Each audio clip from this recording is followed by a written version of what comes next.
All right, what is going on, everybody? How you doing? Welcome to another episode of Talking Buffalo, your weekday daily driver for Buffalo Sports Talk and more. My name is Patrick Moran. Thank you so much for watching, for listening, however you consume this podcast. I appreciate you guys very, very much. We're live. We'll get to that in just a second. Let me start by saying this before we even get into the show, man. I feel blessed, and it's always fun to do any podcast. I don't care if there's two people listening. It still matters to me, and I never take that for granted. Anytime I do a live show, it's even a little more special. But this one right here tonight, folks, is going to be one of my favorites because I am joined quite literally by two of my very favorite people and most talented people, too, in the sports media. No, I really mean that. Yo, you've been gone for a hot minute. He says that to everybody that comes on this show. Every single person. This is when I was starting to feel special, man. This is when let me enjoy things, Matt. I missed you, brother. Things. Nostalgia a little bit is in the air. For people listening, man, what the hell is going on? We're live here at Sonny Red's on a Wednesday night, 1841 Abbott Road. We'll talk about the wings. We're out here on the patio. It is an absolute perfect night to do this here outside. And I'm joined by two very special guests. To my far left, Buffalo Bills beat reporter, co-host of Shout. You know him, one of the most popular, well-respected Buffalo Bills media figures, Matt Parrino. And in the middle, from Miami now, ESPN.com, Miami Dolphins reporter, former Buffalo Bills beat reporter. He's in town to cover the game tomorrow night. Marcel Louis-Jacques. What's going on, dude? How you doing, man? Dude, I'm doing great, man. I'm always just so much happier. So happy. Let me not say happier before I get crushed. I am so happy every time I step off the plane, and it's like, I laughed. One of the other beat writers was on my flight, and I'm like, dude, name me another airport where it takes longer to get off the plane than it does to get your rental car. Yeah. Like, that was breeze. I'm in the hotel like it's nothing. Like, just the efficiency of this city. You can't beat it. You can't beat it anywhere, and especially when the weather's like this. Keep it a secret, right? That's what we always say. Everybody always says, "Oh, you're from Buffalo." I'm like, yeah, I'm from Buffalo. Like, it's you think about it, like, and I'm going through all these different cities. Obviously, the Bills just played the Jets, so I'm like rolling through. I didn't even fly, but like just rolling through the city in New Jersey. Like, it's just everything's such a hassle. There's so many people. Like, traffic's miserable. Buffalo is kind of just easy breezy. See, I try to convince myself every time I'm in traffic, every time I'm waiting in line, like, it's what a blessing it is, right? To like be somewhere where a lot of people want to do something. Like, I must be doing something that's worth doing. Dude, that is the biggest cope I tell myself every single week. Like, no, man, I don't want to wait in line. Yes. I don't want to wait in traffic. Forget that. You never wait for a table, usually, in Buffalo, most of the time. Saturday night, if you're going to Left Bank or something, sure. It's popping in here tonight at Sonny Red's, man. I mean, they got the patio open. Yeah, it's packed beautiful out here, man. Oh, yeah. So we're sitting here and we're eating our wings and pizza before the show, and I'm kind of like, I'm in an observational mode, and it's cool to see you guys interacting because obviously you're friends, and now like you're in Miami, but it's kind of like catching up on lost time a little bit. I'm sure you guys keep in touch and stuff like that, but to be able to, physically spend some time together, like when these two teams play each other, it's got to be pretty cool for you. No, definitely. I think last time we saw each other was it had to be the wedding, right? Yeah. It had to be the wedding. That Pre-bald. I was about to say, this is the first time this scalp has touched Buffalo air. It looks good, bro. It looks good, man.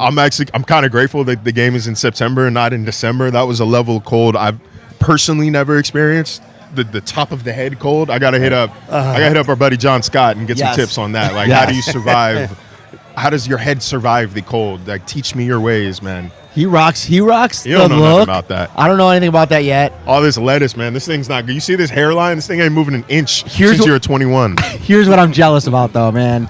The just no maintenance, right? You got to shave it every couple days? Yeah. But that takes what? How long in the shower? Like 5 minutes? 10. 10 minutes? 10, 15 to be thorough, yeah. How long do you think my hair takes every day? Oh, this is an hour, dude. More than 10 minutes. An hour? More than 10 minutes. You got to carve out some time. No, man. dude, you know how long this takes? You get the blower and everything? 4 minutes and 20 seconds, max. Really? Every single time. What? Depending on how much it agrees with me, the blow drying. But other than that, wow, we're good. I love it. This is turning into a beauty show already. So Matt's been here with me a couple times now. We've had wings, we've had pizza. Marcel, obviously, this is the first time you've been here. Now, this place existed when you were still in Buffalo, but it was very low key. It's been over the last maybe year and a half to 2 years where this place is really starting to take off and get popular. As a matter of fact, we were talking a few minutes ago. This patio is quite literally brand new. I mean, it is put up this summer, so this is the first summer ever with it. Wide open space over there. But what were you taking on the food, man? So we had some hot wings, we had some spicy garlic, we had some pizza, and from our conversations, you were most impressed with the blue cheese. Oh, dude, the homemade blue cheese was spectacular. But we can start with the wings. Like, I like having that crushed red pepper on the hot wings. Yeah. It's not really something that I've personally seen very often in hot wings. Usually you get the sauce and that's it, and that's fine. So this was a nice additional touch. The honey garlic, or was it hot honey garlic? It was got a spicy honey garlic. Spicy honey garlic, good flavor to it, good consistency, but that blue cheese was special. Yeah. That blue cheese was special. And it's not just like your average Ken's, it's not just like some liquid. It was like a whipped spread. It was like a spread whipped topping. Man, like a special condiment, like a dessert almost blue cheese. And I hate to go somewhere and hype up the condiments more than the food, but that's how good the blue cheese was here. Here's how you measure blue cheese. If you're eating it with the chicken wings and it's amazing, and you decide to start dipping your pizza in it too, I was putting on the wings, the pizza, everything was just a vehicle for the blue cheese. Absolutely, dude. That was one of the first things. Imagine this. This is how good the blue cheese was. I haven't seen this guy we've established in 6 months, right? One of the first 8 words out of my mouth was, "Dude, this blue cheese is really good." So if that's not a compliment, then I don't know what is. It's also wing night here, and in the last segment, we're going to move on from wings, but a lot of times when you go to a place and it's wing night, you're not getting their best. You know what I mean? And whether here, Wing Nuts, Barbell, I don't care where it is, name a place. They're just so mass-produced because it's just so busy, because they're so cheap. People can't afford food anymore, so they go out and get 50-cent wings here. But I'll tell you what, especially for considering that it's wing night here, the way they're pumping out wings, they're really, really good. So I just want to point that out, too. 50-cent wings, bro. You can't beat that. And I personally, I like the pizza. I didn't have the pizza a couple weeks ago. Matt Parrino and Jay Skursky was here, and Jay was raving pizza's good. About the pizza. Let me ask you a trivia question, Matt. Put you on the spot a little bit. I looked it up before we came on because it's been a long time since Marcel's been able to be on with me. How many times do you think you've been on this show now? With me.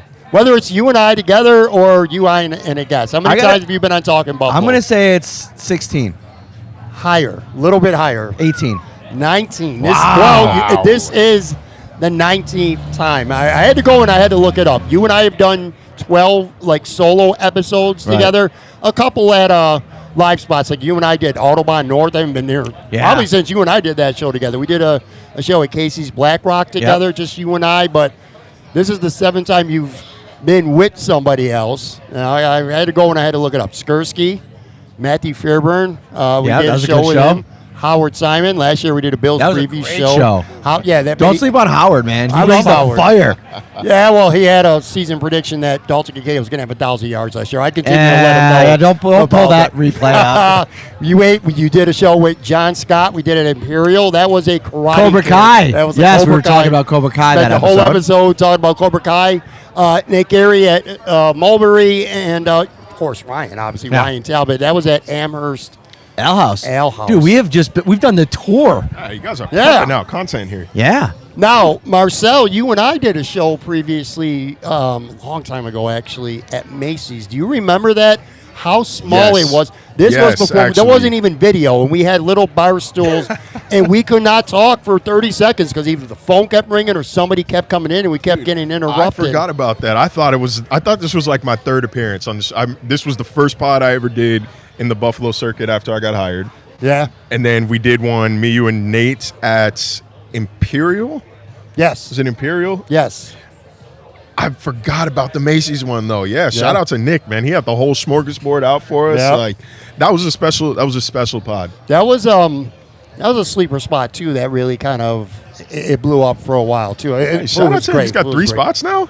3 locations now. Yeah. He's got 3 spots. I'm proud of him, dude. I'm proud of him. That chicken finger pizza, I think it is a Buffalo staple. Like when I think Buffalo pizza, that's really what I aim towards. Like, I know the square slices and whatever, but like that chicken finger cut long strips with the pockets of blue cheese, man, like I've never had anything like it anywhere else. Even in town, everywhere else chops it up. But putting a strip, it means you get a guaranteed bite every single, or guaranteed chicken every bite.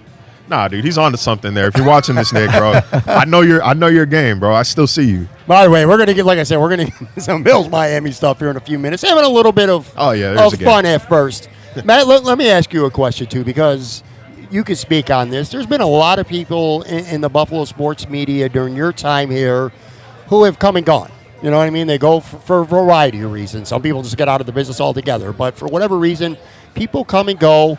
Some have been pretty popular. But, at the risk of blowing our friend's ego up here a little bit more, Marcel, I feel like genuinely you are one of the more popular and still are in this market. And when you left, there was a lot of Bills fans kind of sad about that a little bit. And you still have to this day, I'll use Mike Rodak as an example. Although in fairness to Mike, I think he kind of plays into that a little bit. Like Mike liked being the heel. Like if this was wrestling, Mike kind of enjoyed Speaking of being Mike, a heel. really quickly, did you guys see the clip of Mike? He was the one that asked the question to DeBoer, the Alabama coach, when he basically said the week before that they had a great week of practice and then got their doors blown off. And then Rodak said, "Do you still think that they had a great week of practice?" He's like, the coach is like, "I said that."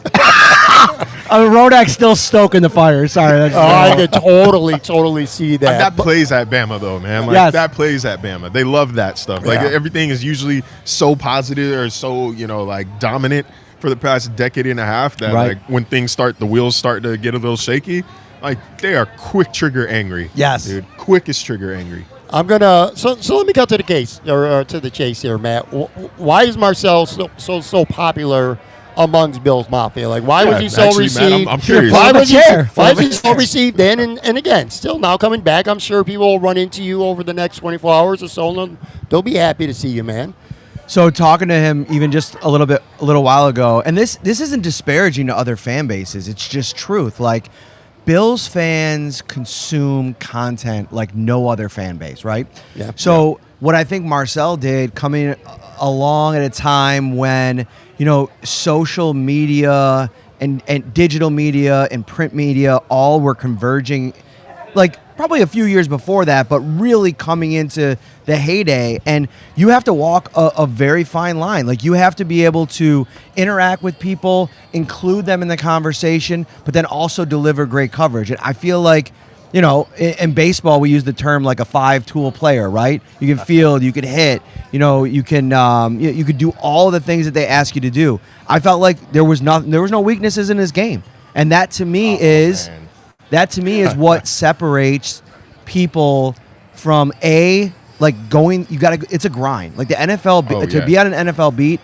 you have to wake up every single day and figure out a way, especially on a Bills beat when there's so many talented people. I mean, I'm just looking at the current, like, you got 3 people crushing it over the Buffalo News, 2 at The Athletic, Elena at ESPN, and then that's not even to start to talk about, like, traditional. The TV people, like, that all do such a great job as well. Like, it's an embarrassment of riches. And I feel like it is a statement for him that he's still so well received and admired because of the job that he did while he was here. And I do want to point out, too, Elena has done an absolutely incredible job 100%. Coming to this market. She kicks 1,000%. ass, man. She's really talented. That's and the one super thing nice that, like, too. it makes me feel better than the social media comments saying, like, "Oh, Marcel, come back. Marcel, come back." It's not just come back. It is share the beat with Elena. It's like, hey, we miss you, but we're happy with Elena. And I love that. I like to see people succeed. Like, I don't want to be better than this person. I don't want people to say, "Oh, we miss." I don't want to be treated like Rodak was treated, respectfully to Rodak, but like they violated that man so many times. I had to tell people to stop. Like, bro, stop. Right. Stop with the Rodak comments. He's a great dude. Yeah. So like, I never wanted that treatment. I want the next person to be liked more than me, and I think Elena has crushed it here, man. Like, crushed it here. She's fantastic. She's great on television. Like, she's nice with the pen. I'm so happy that she took this job. It's funny how I told her she'll be in Miami before long because I was at the Observer covering the Panthers, then she came in after me, and then she came in here after me in the Bills, so we got that running joke. But Man, if she did come to the Dolphins beat, I'm sure she'd do an even better job than I do. Now, Marcel, you were, again, here for a couple of years. You go to Miami. One thing that Matt and I have talked a lot about on this podcast is the relay. In fact, we talked about this a couple of weeks ago, too. The relationships amongst the media here in Buffalo is pretty tight-knit. Now, that's not to suggest that there's not healthy competition, you know what I mean? And stuff like that. People want to win. You want people to see your hits, to watch your show, to read your work. But there is a friendliness to the media, for the most part anyway, that is, I feel like, really healthy. Some people would even say too chummy. I completely disagree with that, but it's a close-knit community. Does Parrino watch this show? Love you, buddy. Still talking TV, baby. I don't get in the crosshairs as much because I'm not on the TV side of things, but he does not like when media people he would hate the fact that we're having a beer together right now. Interesting. Right. Yeah, it doesn't have to be like that, dude. Like there are enough page views to go around, especially like you said in a space like Buffalo, man. Like people are starving for content no matter how much there is, and there is a lot of podcasts, of newspapers, of blogs, of whatever you want to choose from, and like people will eat it up, man. Right. So like it doesn't have to be cutthroat. This isn't like I don't know, and I don't work for a newspaper, so like I have a skewed view of it. Obviously, like we're ESPN, respectfully, we're going to be fine. Like, it's a massive website, but like it just doesn't have to be cutthroat. Like we can help each other out. We can cover this beat together, but separately. Like it's not all like you see on TV and in the movies where like you're willing to burn people over scoops and you're willing to sabotage this and that. Like, dude, it's not that. It's football, man. Like, let's chill. Well, the question I want to ask you, Marcel, is, again, you know a lot of people in this market. You've been friends with them, and you know how it is here. Is it like that in other cities? Is it like that, like in Miami? Like, what is the is it more just professional, cordial, casual working relationships in Miami? A bigger market, bigger city, of course, too. I'll tell you what. As opposed to, say, Buffalo. There was a rivalry, maybe still is, in Buffalo. I'm not going to name names, but like you probably imagine, there was a massive rivalry here between two big name journalists. Sure. We don't have that in Miami. Like there is no intra-beat beef and rivalry and this and that. I think we all work together really well. It's a small traveling contingent. I think right now we've got 5, and so like we have to kind of work together sometimes, man. Like we have to say, okay, hey, like I need locker room here, I need this, that, and the third. If one person's going to McDaniel, be like, okay, can you make sure we've got like a list of questions? Hey, can you make sure we get this out the way? Make sure he addresses that. Right. Can we do that? And like that's what I'm talking about. Where like it doesn't have to be this cutthroat, like stabbing hard. Like the one person who goes to Mike. So the Sun Sentinel sends 2. They're the only outlet that sends 2 people. Right. If they really wanted to burn us, like he could ask everything he wants to Mike, and they can keep that. But so I always respect and appreciate the fact that it's like, no, the best possible way is not looking out for me. Like our job is to cover this team fully, and to cover it fully, like more hands-on, the better. So like it does a public service almost to fans that like it's not just one person pushing their own agenda, their own thoughts, their own this and that. Like we can group think and say, all right, if we want to tackle the locker room and make sure we get guys speaking on X, Y, Z, whoever can break off to the coach and go to the podium can also help out. So like I like this beat a lot, man. Like these are some of my good friends. Like I mean, you saw a few of them at the wedding as well. Like it's a good beat, man. It's a great beat. Charlotte, even smaller than this one. Like that was also a nice. I have not experienced the cutthroat nature since maybe the Clemson beat. I think those college beats are different, man. Yeah. Like those college beats get a little too competitive for my personal liking. One of the things that I observe and I've always liked, like I said, sticking with the community aspect of the Buffalo media for the most part. As somebody like Matt and Sal, say they're competing for ears on a podcast, but Sal will do Matt will come on the radio, Matt will do Sal's show. They go hand in hand. I've seen a show before. I was a small part of it where I looked at it and we were all hanging out, and it was a dinner table, and it's John Scott and it's Matt Bovee and it's Josh Reed, 3 news directors, sports directors from the 3 Stevie stations, sitting there having a beer and wings and stuff like that. And Matt will be around these guys all the time. You guys do some TV together. You do stuff with Channel 4. I don't know. it blows my mind. So that's what I was kind of wondering. I'm like, is it like that in other places? And you feel like it is too, to at least an extent? Like it is. I feel like it is. Like I said, we have, and I love that media room too.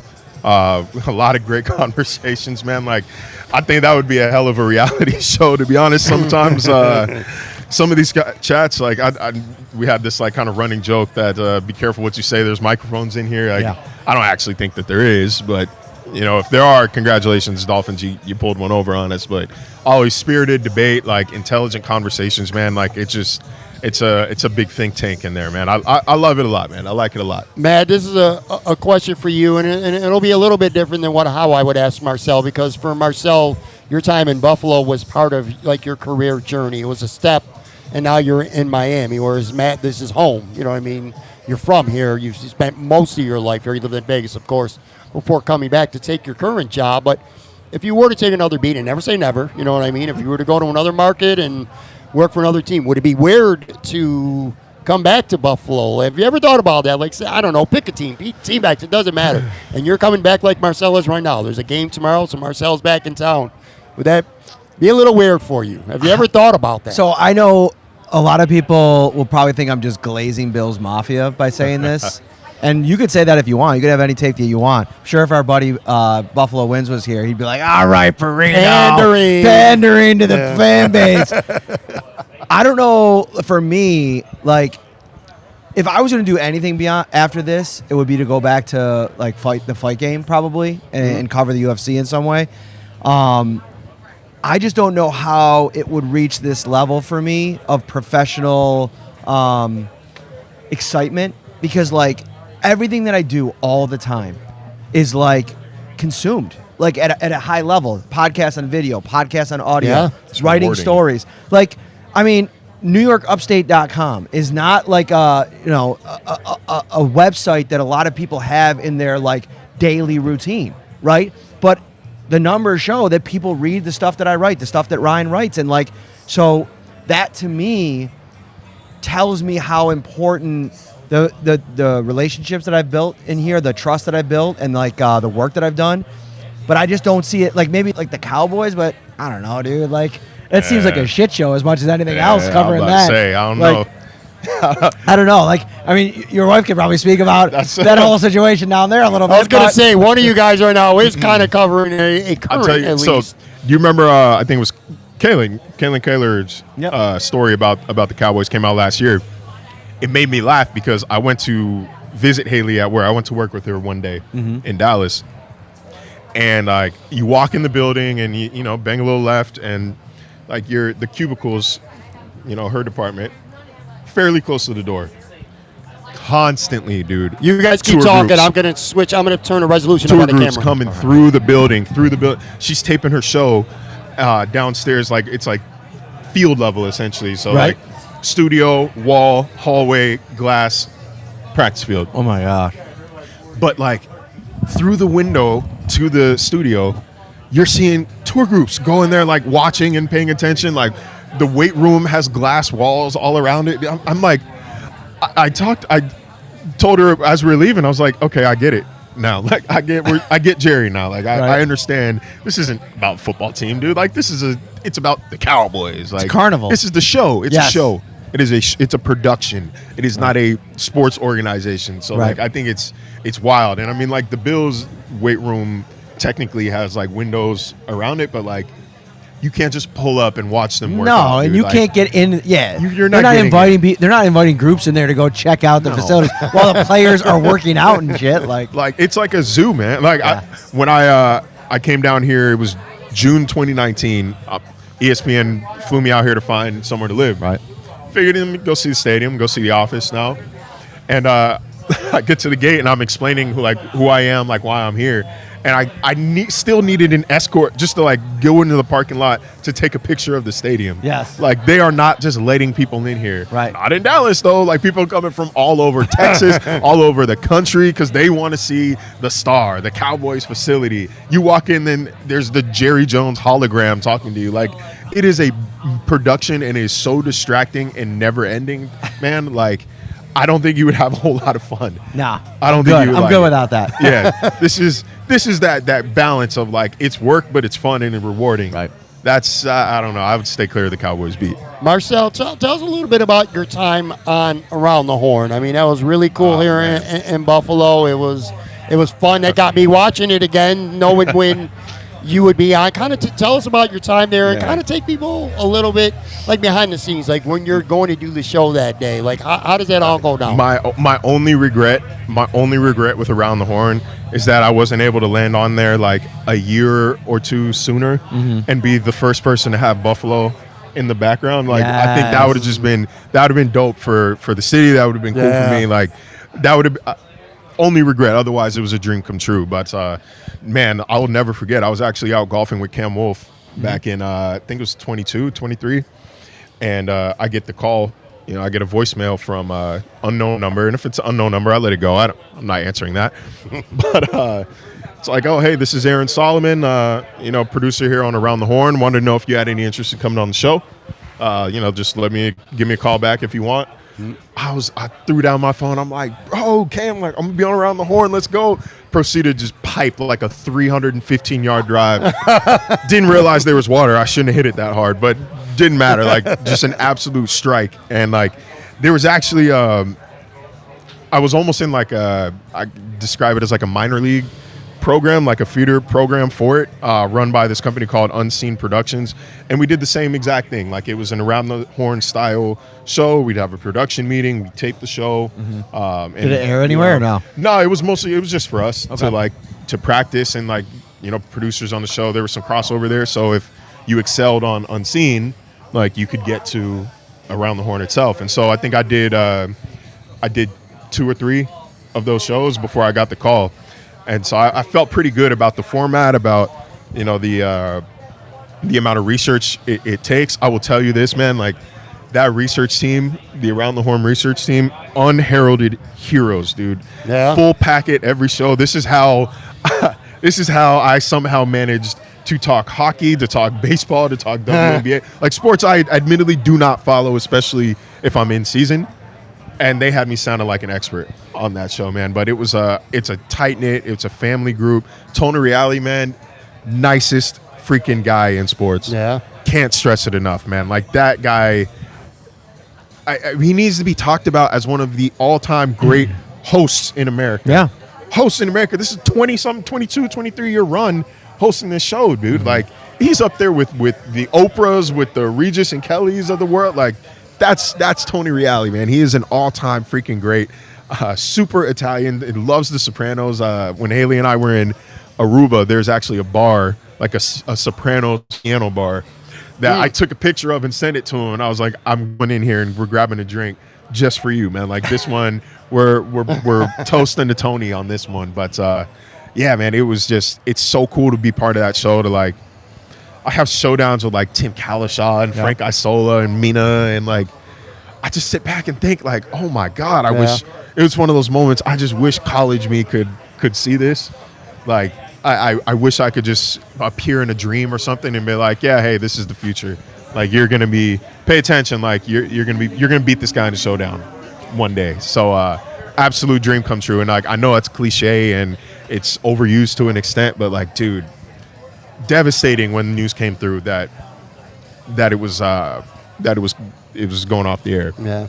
Like that last show, man, like that last show, it was just tears in my eyes watching these legends of the game, these people that an entire generation grew up watching, grew up listening to, grew up revering, signing off one more time. It was just like,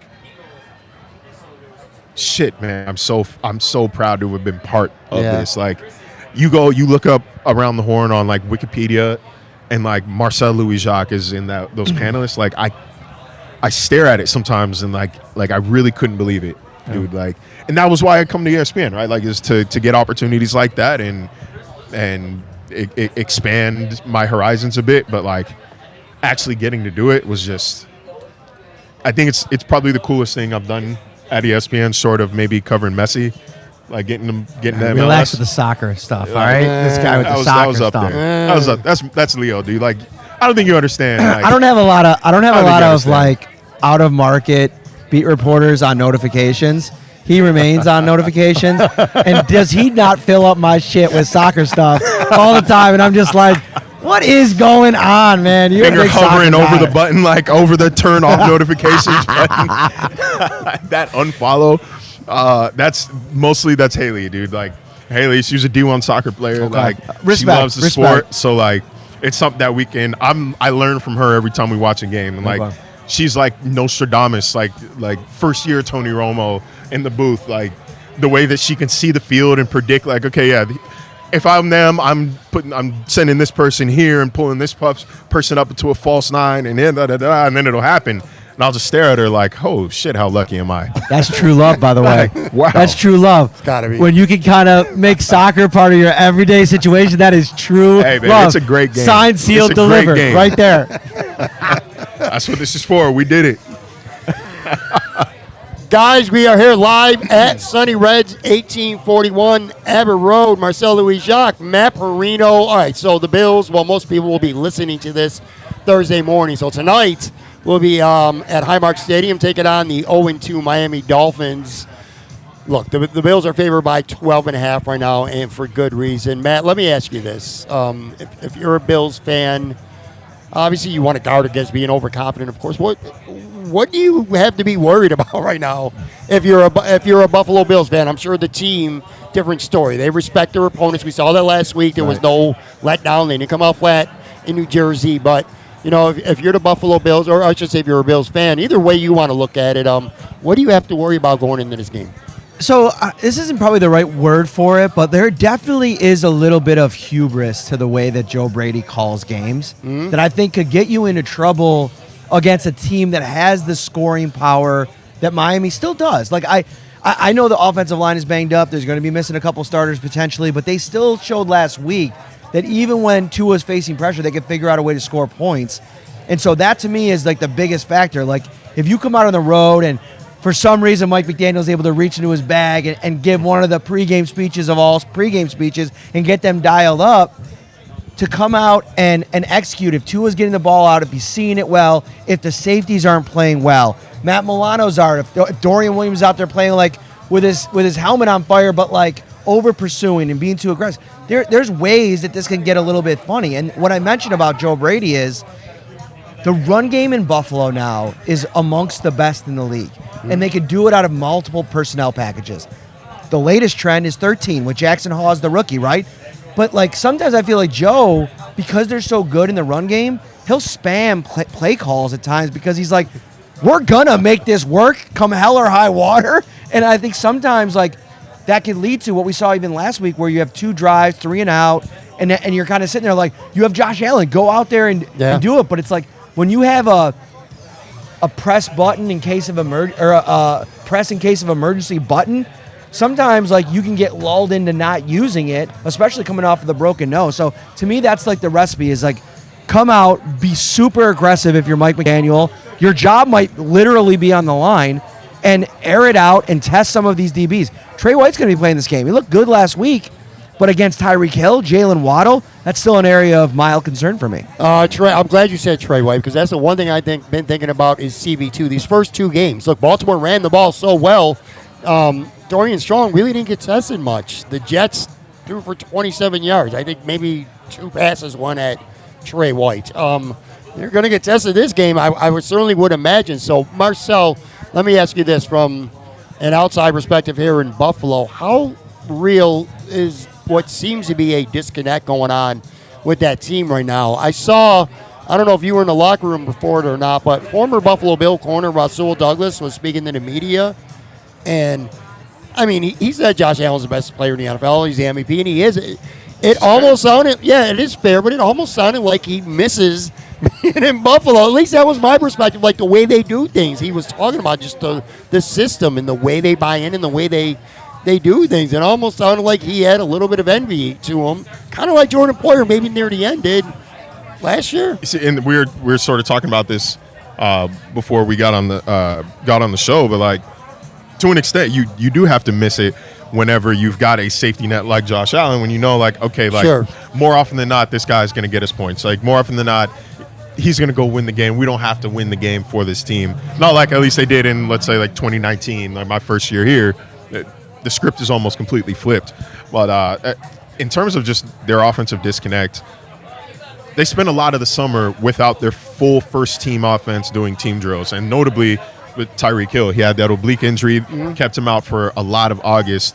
And you saw a little bit of that rust there in week 1. It's starting to come back, and that muscle memory is starting to come back in week 2. But there was still a moment where Tua is getting crushed for it. But if you watch the tape, it's not all his fault. And it was the first play of the game, their first play from scrimmage. Tua rolls to the right, and he's left-handed. All right, so he's rolling right, which is against his body. It is hard to complete a throw when you're rolling against your body. Tyreek Hill is cutting inside from the right hash, or from the right sideline, and then bends his route upfield.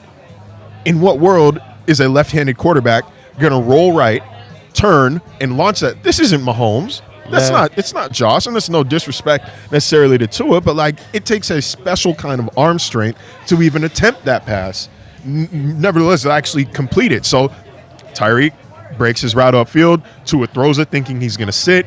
It's picked off. They get bailed out by the penalty. But that's the kind of disconnect that you're still trying to shake off here in week 3. But you started to see it come alive. Those throws outside the numbers to Jalen Waddle, the deep shots to Tyreek Hill. That's not something that's really been part of this offense for the past going on calendar year. I mean, there was that goofy little running stat that Tyreek hadn't had a catch above 30 yards since week 1 of last season or something crazy. But it's a team that, at least with Kansas City, Tyreek has had success against. Different quarterback, different system, but it is a team he should feel comfortable against. Those numbers simply have not come since he put the Dolphins jersey on. I don't know if he has a game above 60 receiving yards against Buffalo since joining the Dolphins. So you feel like at some point, that's going to self-correct, right? It's going to progress to the mean, but this is the mean. The mean is down here right now. The average is down here right now. I think they're going to have to get that going. We heard from, speaking of Rasul, we heard him say, you really got to start hot when you're playing a primetime game in Buffalo against the Bills team like this. Because if Buffalo gets ahead early, you're not out-shooting Josh Allen. They've had trouble stopping the run, so if they can just hand it off to James Cook, to Ray Davis, design runs with Josh, and play ball control, man, this thing can just get ugly. So, they do have to start hot. They have to take shots. They have to take risks. Because as crazy as it sounds, man, week 3, this is a must-win game. I was going to say that. This is for both of you guys here. I feel like one thing that I'm a little concerned about is I don't feel like this team could possibly be as bad as it seems in Buffalo anyway. Yeah. It feels that way. I've watched most of their 2 games, not all of them, though, and I'm like, well, I feel like you're going to get one of 2 Miami teams. You're either going to get the team that's going to come out, they're fighting for their lives, literally. They lose this game, they're 0-3, I think they're done. And I think they know that they're done. Do you get that team that's going to fight with, or are you going to get the team like you said? Buffalo gets a couple plays, they go up 10-0, they go up 2 scores, and it's here we go again. We can't beat this team. They own us. Josh Allen's our dad, yada, yada, yada, yada. And they're running for the bus. I feel it's one of those 2 versions. Because it feels like, it really does feel like when these teams play over the past 4 or 5 years, it's either a resounding Bills blowout, we're talking, 2023 week 4 at home or week 3, whatever game that was at home. I think last year in Miami, blowout went. You're either getting that blowout or it's a down to the wire, tight finish, 60-yard field goal from Tyler Bass in order to win it, kind of performance. So I think this Dolphins team, they know they can hang with Buffalo because they've done it before. They know they can hang. There's just a mental block somehow, just like we talk about it a lot, just like the Patriots were for the Bills for so long. Yeah. Brady, there's just a certain type of block where either you're pressing too hard, you're playing too tight, you make one little critical error in the exact wrong spot. A Raheem Mostert fumble on the first drive of the second half last year in a game that you're playing fairly well in. You just make that one mistake and you can't recover from it. Your brain just goes into scramble mode. So they have to have that mental toughness in order to jump that hurdle. But they're going to fight. I would expect them to fight tomorrow. There's just. I've picked them to win way too many of these matchups, and I've been wrong almost every single time but one. I'm not going to pick them to win. I've learned my lesson, but I think they are going to fight. What do you think, Matt? So I have a take on Tua that I think, and it's hard for me to fully invest in the take because I do think he's been through something over the last couple of years that's led him into this. But I think he's kind of soft. Like, I think mentally what we're seeing from him, like the 2 weeks ago in the press conference when he pushes back to the reporter and basically calls it wild that he throws turnovers in bunches. My guy, you do. And, like, I don't know, maybe it's because I've just covered Josh Allen for the last couple of years and, like, for his whole career. He has never, ever run away from responsibility. And to me, that's the first sign of leadership, is accepting the responsibility and taking it and putting it on yourself. And it's not even just about doing that for, like, yourself. It's about doing that for your team because it takes the blame off of everybody else's. And then it loosens the room. Like, every time the Bills play poorly, and there's been games where Josh Allen's been pretty good, 13 seconds, where he's still come out and said he's got to do things better. Like, I think young quarterbacks, and Tua's getting to the point where he's not very young anymore, can just take a page out of that book. And I look at the dysfunction in that organization. And, of course, I think it comes from the top down with Mike. But I think that there's seeds of it that come from the quarterback, which everybody's looking to that guy to be the leader, and he runs away from leadership at times, from my perspective. Like, I don't know that I would say he's not a leader. He's had to learn how to become one. Mm-hmm. I think he's naturally, or at least when he got into the league, he's very, let's say, introspective. Like, he's very he's not super outgoing. Hung out with his family a lot in college. Not like he's out partying and this and that with the guys. Very private about his personal life, but he's had to learn how to become a vocal leader, not just like a lead by example, but a guy who's going to command the locker room, and like players speak about him as if like this is his team, this is his locker room, this is his franchise. I think the more damning thing working against Tua is, you watch these games, right? A couple years ago with Justin Herbert, when you need to go 99 yards to make the playoffs, and he does. Mm-hmm. You would look at this game like in week one, Josh Allen, you need to march down the field, and you need points, you need to score, and he does. And I think that reasonably speaking, anytime in a crunch situation, if Josh Allen has the ball with a chance to go win the game, what do you expect the Bills to do? Throw the ball. You expect them to go throw the ball. You expect them to win the game. Yeah. Right? I expect Josh Allen to do that. I don't know that that's the expectation with Tua because he doesn't necessarily create like that outside of structure. He's not a threat to run. The world knows it now at this point. The world knows that. He said that yesterday, too, pretty much. This isn't dumping on him. The world knows right now there is a directive from the Dolphins front office to mitigate risk, to minimize your risk. Don't take off and run. Don't lower your shoulder. We need you available. Which, again, is damning against your quarterback if you're saying, like, yeah, man, we can't have you out here taking hits. I saw Geno Smith the other night shoulder check somebody to finish a run. Yeah. We got Geno Smith, 30-some-odd years old, out here blowing his shoulder, but our quarterback, we can't do that. Right. And because of his injury history, obviously, but, like, it's still damning against him. It's still not something that you would love to see. So you'd never think that, like, I'll use another example from Monday night, Baker Mayfield. 4th down, he takes off and scrambles. Like, that's just not something that you would expect.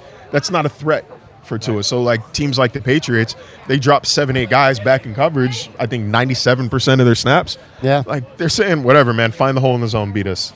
We know you're not going to run. Like, we don't need a spy. We can send 4. Right. And, like, that's where I think, like, the struggle lies, especially when you look at it outside of a vacuum, you look at it in context, man. You got Herbert in L.A. You've got Burrow, in theory, in Cincinnati. You've got Josh Allen up here. You've got Lamar. Like, there's all these mobile, dynamic, cyborg quarterbacks in the AFC alone where when the game is on the line, when you know what hits the fan, like, they're going to take the ball in their hands and, like, they're going to hell or high water push that thing downfield. And I don't think I get that. I don't think you see that as much with Tua. It is timing based. Like, it is like things do tend to have to go right in order for him to really be hitting. And so, like, I think he runs this offense well. I think he is a good starting NFL quarterback. But looking at it in perspective of, like, how do you compare to the guys you're going to have to go through to win a Super Bowl, you can objectively say, like, it doesn't match up. It doesn't match up to some of the other dynamic guys.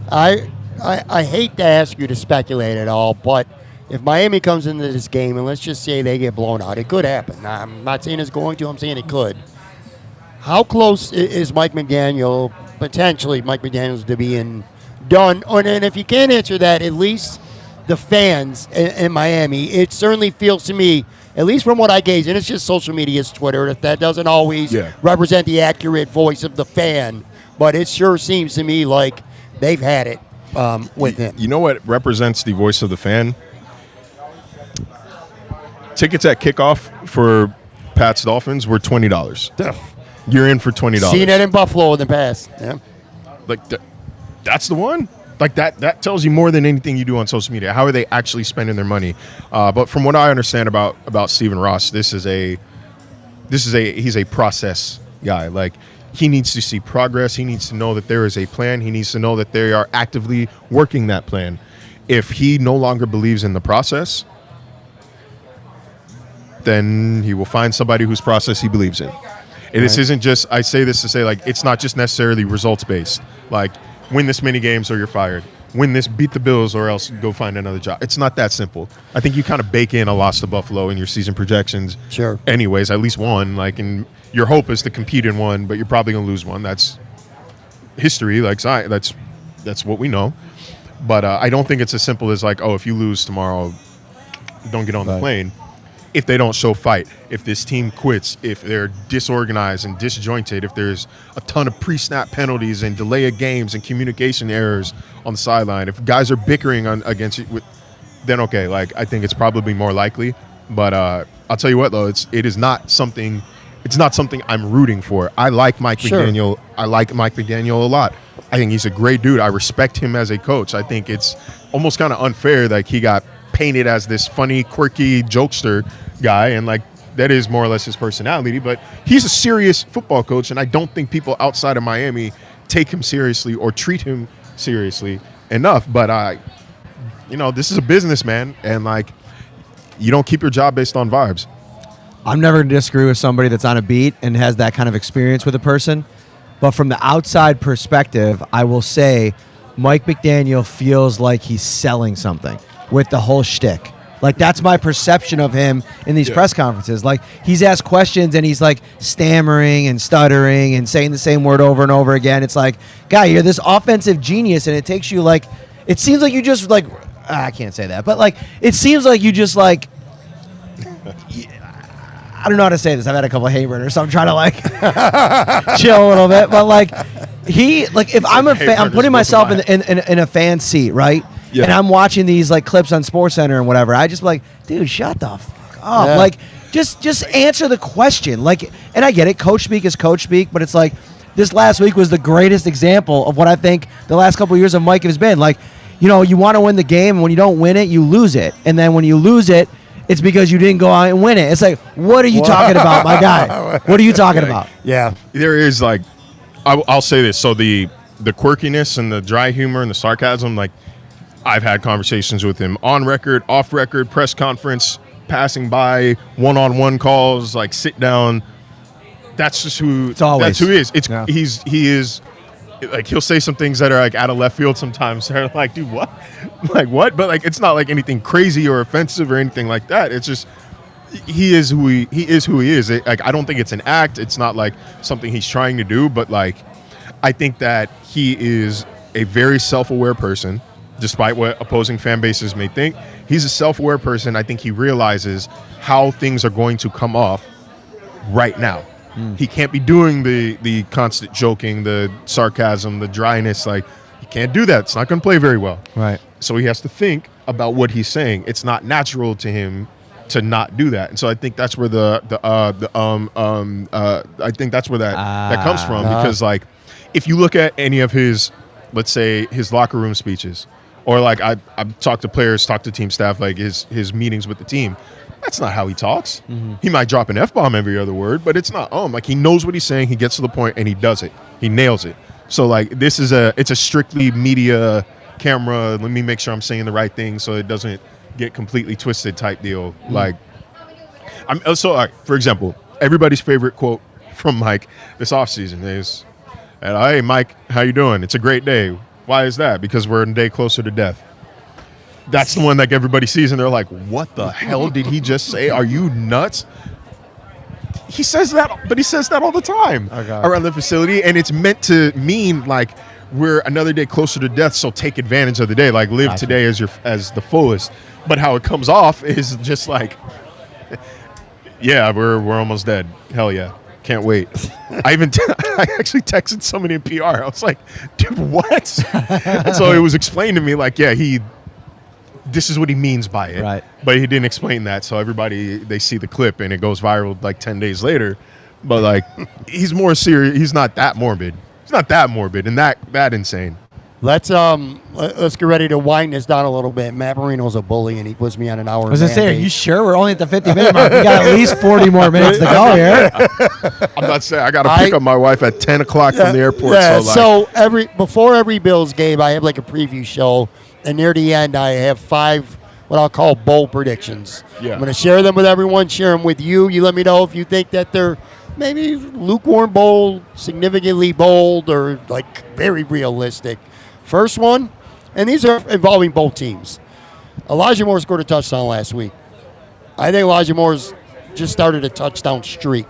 I think last week kind of ignited him a little bit. He had a very lousy summer, I thought, at training camp from what I saw. Didn't really do anything in the preseason. Great spring. Scored last week. He'll be back. I'd be stunned if he's not playing in this game. So my first bold prediction is Elijah Moore is going to score a touchdown again. Pretty realistic, right? Nothing crazy there. Well, do you think he's going to score a touchdown? I'm trying to Envision track it. Colts touchdowns in week 1. Michael Pittman had one, but that's your one. So that's like saying, you're saying Keon. I know Mac Hollins scored in Mac Hollins and Keyshawn Butte scored in week 2. So like the further down your receiver depth chart you go, the further down the Dolphins have to go on their cornerback chart, and it's a thin room right now. It's in theory I could see Elijah Moore scoring. Okay. I think tomorrow is a James Cook, Josh Allen day, but I could see it happening. There's no James Cook or Josh Allen on my list. By If the way. I was doing an anytime touchdown receiver on a parlay type of move, I'd go Josh Palmer in this matchup. Josh Palmer, he's looked really good too. Yeah. Elijah Moore would pay you more. It would. So- You'd probably get like plus 800 or something like that. All right, second one here. HN is going to have the most yards from scrimmage of anybody from either team in this football. I like that one. By the way, we talk about things that scare me. He scares me with the damage he could do out of the backfield with the Bills linebackers or safeties.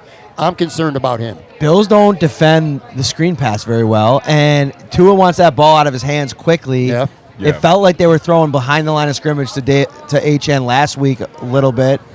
I think that's kind of a recipe for what they probably want to do, get the ball in his hands. You know who I really liked?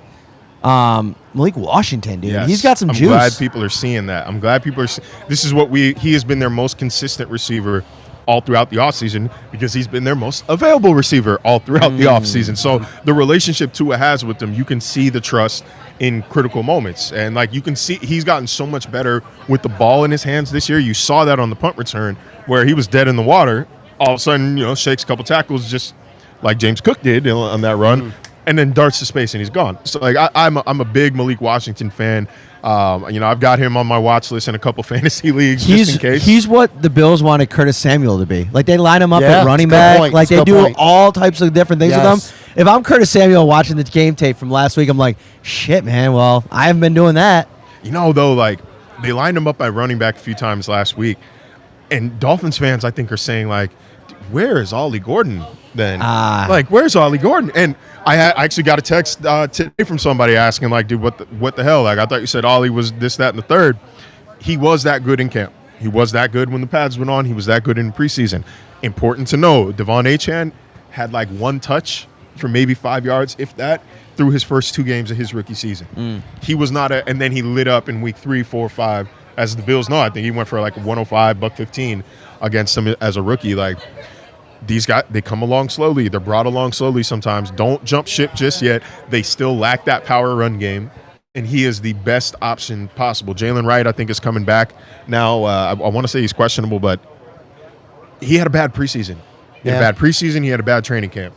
I still think I would trust Ollie Gordon in that role over Jalen Wright, but I think I'm losing the plot here. Devon Achane, arguably Tua's most trusted receiver. what looks like a safety net sometimes, I think it's actually their number one read. I think it's actually their best read. He leads all running backs over the past, since the start of last season, all running backs in every receiving category. Targets, routes run, catches, receiving yards, receiving touchdowns, like every major receiving category. That is Devon Achane. So, I don't think that's so crazy. I still think tomorrow's a James Cook day, but Achane and Cook are going to be 1 and 2. Quick little sidebar because you mentioned Curtis Samuel. I've pivoted from him. A conversation for another time, but what I'll say is this. I instead of saying he's a $9 million bust, because that's what it certainly appears and the way it feels, I am now considering him a really nice luxury insurance policy right now, because he's not going to play until one of those top 4 receivers go down. But you can't expect 4 receivers to play 17 games. No. And he can't play 17 games. It's right. Like, that's he won't have to. It. He won't have to. So I almost feel like they're just resigning to their fact that, like, that's a good point. Hey, man, like, it sucks to have a $9 million guy in waiting, but if we have you out there right now, there's no guarantee we're getting you to December. So why not just keep him on ice until, he came on at the end of last season, had a couple of really important plays. They know he can do it. He knows the offense. There's no rush, and I think Elijah Moore needs the reps more than Samuel at this point. Sure. All right, so your take trumped my take then. But I will say this. If something happens like week 7 and Elijah Moore gets hurt or Palmer gets hurt, I like Curtis Samuel more. I like say Stephen Gosnell. You know what I mean? Right. Coming into the lineup. I'm surprised how much Tyrell Shavers is playing. I know he was going to make the team, and I thought he was going to do a lot of teams. He's getting snaps on offense. They like how he blocks. Like, he's a bigger body guy. But it's got to be wild for Samuel to see that too. Like, this practice squad guy that's just basically taking your roster spot. Sure. If Shavers wasn't working out as well in special teams, then I could see Samuel get on the field, but that's not going to happen. All right, next take, Matt. You see him play all the time. I'm not saying Tua's going to play a bad game. In fact, I don't think he's going to play a bad game, but he's going to make a mistake or two. And the beneficiary, my bold prediction, is Cole Bishop. After having a sack last week, he's going to have a pick this week, and we'll be talking really nice about him over the weekend. Yeah, I thought he played a lot better in week 2. I think that he just needs like a string of games together to feel like he's what you missed so much time. He was benched for so long because he got hurt in training camp last year. It's like for him to just get back on the field and be able to play a couple games without injury, without incident, like that to me is the biggest success for him at this point. But it still hasn't been like great, although I don't know if anybody thinking like missing most of training camp, he was going to come out of the gates really hot. This is a really important game where you need your athletic, fast, covered tight ends in college. That's what Dalton Kincaid told us. All the things that you expected out of Cole Bishop, you need him to play well in this game. So I think that prediction, as a Bills fan, you need that to happen. Second last one here. Marcel, you remember Khalil Shakir used to play for the Bills, pretty good receiver, used to catch a lot of balls. He only had one catch last week. That's why I said that. He's going to have more than one catch this week. He's going to have at least 85 yards. Now, I know you said you're still expecting a James Cook game and a Josh Allen game, but I see Khalil Shakir having a big game. Follow-up question, too, as well to that. Inform Bills Mafia, who the hell are the Dolphins corners right now? Their secondary, I don't know if it's Patrick Douglas is out there. Who's out there? I know Duck's not playing. This Storm Duck's not going to play. Should be pretty familiar with both of them. Honestly, one of them was just here last year and the year before. Rasul Douglas is going to start. Yeah. And then on the other side is Jack Jones, who spent a couple seasons in New England. I think both of these guys are opportunistic corners. Yeah. They want the ball, which means they're going to take chances and they're going to break on routes and they're going to do that. So it's tough when both those corners have the same mindset, but for a team that is yet to force a turnover, you don't hate having two guys on the field who both say, I'm going to do whatever it takes to go get the ball.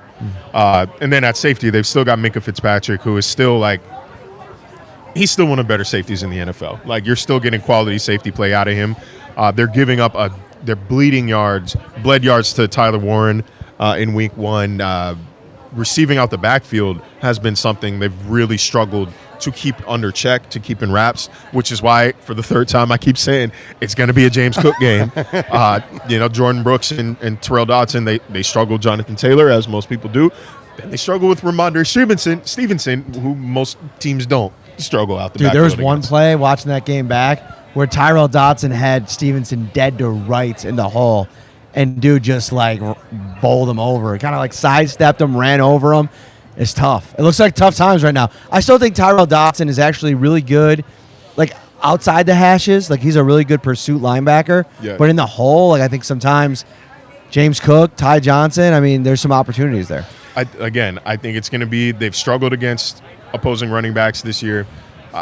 This is probably the best pass-catching running back that they've played this year, and that's no disrespect to Jonathan Taylor. I think that's just how good James Cook is. And Ty hasn't been breaking out yet as a receiver this season. I think he had a big catch. He had a big catch in last year's game as well in Miami, but it's just that has been an obvious weak point for this defense. It doesn't look good on paper. I imagine they're going to have some sort of game plan against it now, but everything is just kind of exacerbated when you've also got to account for Josh Allen.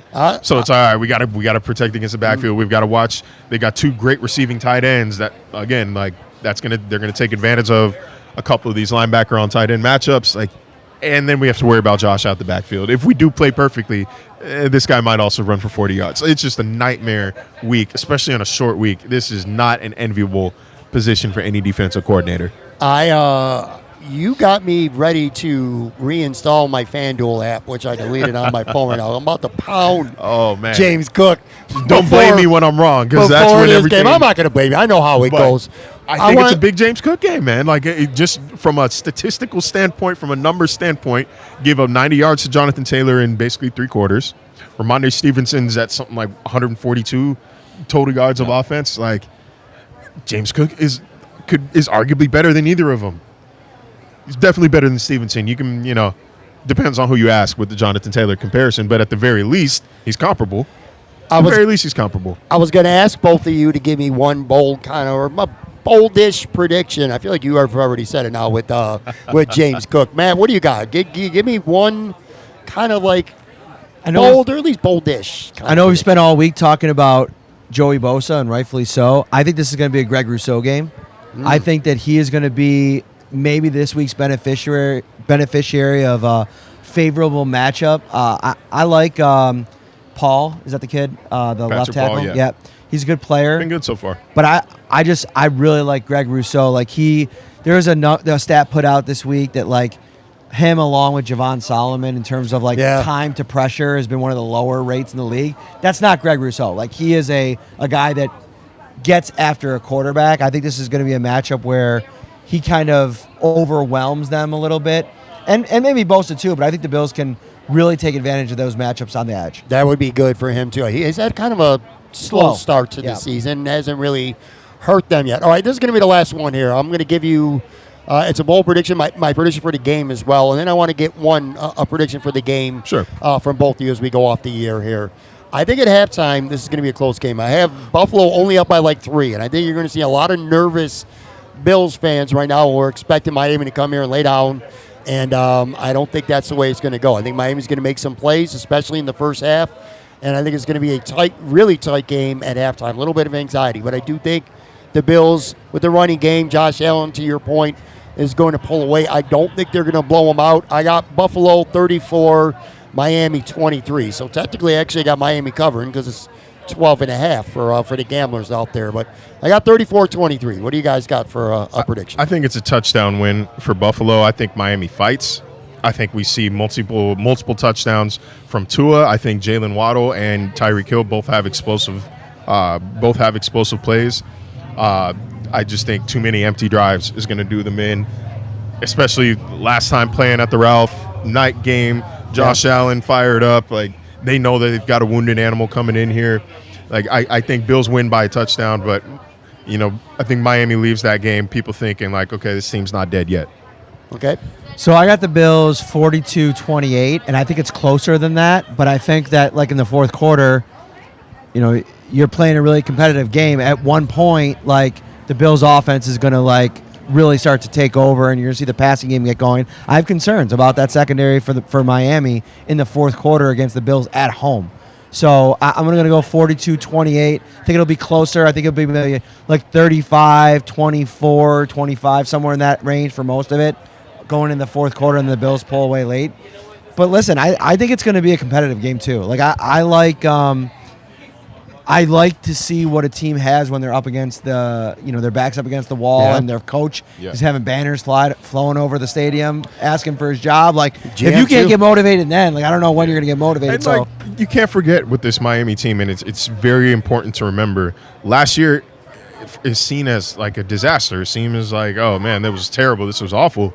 They're 8-9. Right. Last year. It's not like they were 2-15, right? But they could have been because they started 2-6. Yeah. Like, if the wheels were going to fall off, if the culture was truly toxic and horrible, like if they didn't believe in the coach, if they had a tendency to roll over and quit, they would have. Right. They didn't. So I don't think this team is just going to roll over and take whatever is coming to them the rest of the season. They're going to fight, and I think that starts tomorrow night. Did you say they haven't forced a turnover yet this season? They have not. The Bills. What was it, 24 straight games 24 straight games that they won the turnover battle. And that's the other piece of this thing. Like, when you're on the road and you're a team struggling, you need to find a way to get a couple extra possessions. Yeah. And against this team, it's virtually impossible. And so that's the part of it where, unless they're going to come in here and figure out a way to get the Bills to put the ball on the ground, and they did last week. James Cook fumbled it. Spencer Brown jumped on it. That could be a way. But they got to play super clean football offensively, and they got to find a way to turn the ball over. And that would be a hell of a story if this was the game after all that breaks that streak that the Bills have put together. Yeah, they have to. When you look at some of the more like surprising results, Bills Dolphins in Buffalo. Like, I think it was the playoff game. Like, Zach Sealer, I think, had a scoop and score. Jalen Ramsey, interception in the end zone. Like, they do force turnovers in those games. Their defense, Anthony Weaver's defense, is going to have to come through. Right now, not including kneel downs, they've allowed points on 13 of 15 drives. That can't cut it. You have to get off the field on third down. You have to get the ball back for your offense. Like, you just don't have a choice. There's no choice. We'll leave it at that, and I'm glad Matt brought that up. That's a great way to end the show. When it comes to the Bills, one of the things that's not talked about enough, we talk about Josh Cook, a lot of things on defense. This is a team that has won the turnover battle 24 consecutive games. That's pretty remarkable. That's impressive. Because the best way to lose to a team that's not as good as you on paper is to turn the ball over, and the Bills just don't do that. Will they Thursday night? We'll find out. Well, here's something how to end of the show. If I would have told 2019 Marcel that Josh Allen was going to set the record, his team was going to set the record for the most consecutive games winning the turnover battle, what would you have said? You know what? I always thought about Josh Allen, and we can pull receipts, we could pull iMessage conversations, whatever. I've always said that if he could figure out how to play over a full game the way he did in the fourth quarters of that season, it's like, then this guy might be special. He would do things, I described it as he would bang his head against a brick wall for 3 quarters, and then in the fourth quarter he would break through. And now he's found a way to do that in all 4 quarters. So I don't think I would be shocked. I would say that was the method why. Like, he finally it clicked for him. But you could see it when if you're here and if you're constantly watching him and you're listening, covering him, you could tell that, like, this wasn't a complete and total shot. I think we were all surprised when he comes out in 2020 and hoops like that. Right. But like, it's not like it was like inconceivable. Like, what the hell? Like, how did this guy? He stinks. How did this happen? Right. It's not like I'm trying to think of like Jake Locker one year all of a sudden became insanely good. Like, right. it wasn't like there was no flashes. I always thought of him as a Brett Favre type who turns the ball over all the time, and he's like Brett Favre now, but he doesn't turn the ball over. It's just. It's crazy. It keeps getting better, man. I can't believe it sometimes when I watch it. Like, I can't believe that he keeps managing to one-up himself. Like, he keeps managing to climb and excel and ascend. And it's like, man, like, just when you think you hit the peak, like, if he 2 years ago, his level of play, if he maintained that over the course of a career, I think you're happy in Buffalo. Like, you're thrilled. You have one of the best players in the league, and he just keeps managing to top his performances. So it's impressive, man. It is. And what else is it impressive? Over 2,000 people here checking us out on the live show, so I appreciate that very much. Of course, big shout-out, Sonny Red's 1841 Aber Road, wings, pizza, blue the cheese. Vibes, blue cheese. Everything about this place is awesome, man. It really, truly is. And my guests, Marcel Louis-Jacques, Matt Parrino. Make sure you check out the respective work post-game, however this game goes. They'll do a great job, as always. Appreciate you guys very much, man. Of course, man. Thanks for having us. And again, I'll be back. We'll be live, actually, after the game, and I'll have a post-game recap. Talk to you guys then. Have a good one.